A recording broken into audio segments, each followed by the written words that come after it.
Hey, what's up, YouTube and Facebook Nation? It's your old pal Kevin, Captain Milo Man Nelson, coming at you with another episode of the Nelson Vlog for Tuesday, July 9th, I think it is, 2019. And I just got back from watching Spider-Man Far From Home.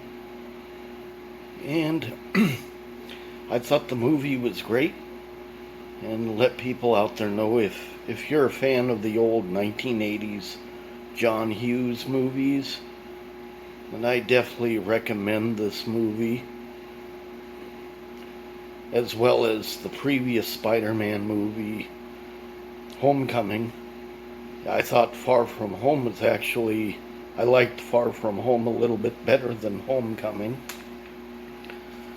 and gonna try to keep the spoilers few and or try not to throw out too many spoilers on this. Not really a review, just my could be considered a review in a way. Yeah, I enjoyed the way the characters were cast. Of course, Tom Holland as Peter Parker and Spider-Man. He's now probably my favorite actor to have played Spider-Man since Nicholas Hammond in the 1970s CBS The Amazing Spider-Man TV series.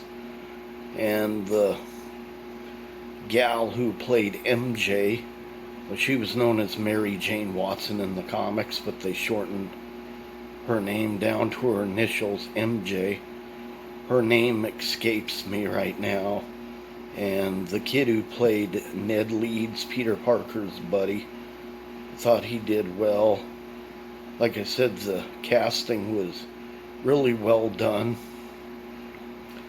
And things, yeah, I thought, how in the heck are they going to top Avengers Endgame? Well, this, it's really hard to top that movie. This did pretty well with continuing that storyline in a way.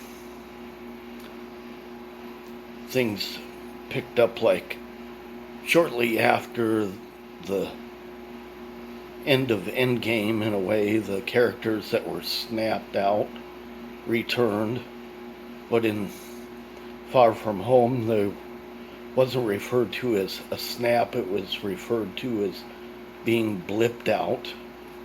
So we saw, in Endgame, we saw Thanos snapping his fingers and people disappearing, but the kids and so forth in Far From Home, they didn't actually see the snap, so they just referred to it as being blipped out and blipped back.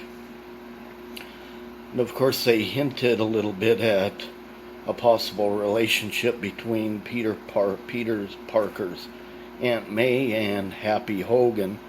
They sort of hinted at a little relationship between those two. And of course, the villain in it was Mysterio. They did a really great job at bringing him to the big screen, played by Jake Gyllenhaal. And of course, the Samuel L. Jackson as Nick Fury. We really didn't see Nick Fury much in Endgame, so they kind of made up for it in this one. And of course, the mid-end credit scene, J.K. Simmons, this is where kind of the spoilers come in. J.K. Simmons came back as J. Jonah Jameson, but this time J. Jonah Jameson was kind of like Alex Jones, the conspiracy guy online, and the Daily Bugle was reimagined in a way as J. Jonah Jameson's personal news, quote-unquote news website. And of course, like in the comics, J. Jonah Jameson